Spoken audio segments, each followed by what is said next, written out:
Valentine's day ছাড়াও আরেকটা দিন যেটা আমরা ভালোবাসার দিন বলি সেটা হলো সরস্বতী পুজো। সরস্বতী পুজো মানেই আবেগ আর ভালোবাসার দিন। আর সেই দিনটাই আমি সারাদিন কি করলাম সেটাই শেয়ার করব এই ভিডিওতে। পুজোর দিন সকালে উঠে স্নান সেরে অঞ্জলি দিয়ে দিয়েছিলাম, তারপর শাড়ি পরার জন্য চলে এসেছিলাম মায়ের কাছে।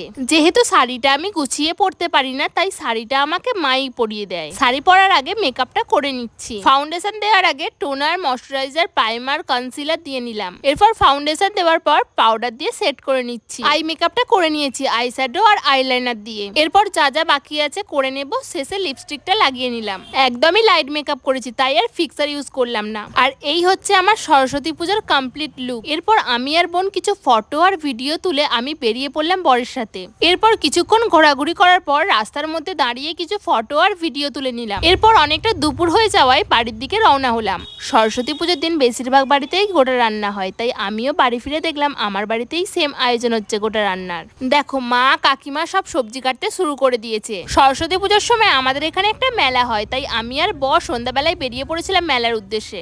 মেলায় কিছুক্ষণ ঘোরাঘুরি করার পর কিছু কেনাকাটা করে বাড়ি চলে এলাম। আর বাড়ি ফিরে দেখি গোটা রান্না প্রায় অর্ধেক কমপ্লিট। দেখো কিছুটা তরকারি হয়ে গেছে আর বাকিটার জন্য মশলা কষাচ্ছে, আর আমি রান্না দেখতে দেখতে একটু টেস্ট করে নিলাম। আজকের মতো ভিডিওটা এখানেই এন্ড করলাম। টাটা।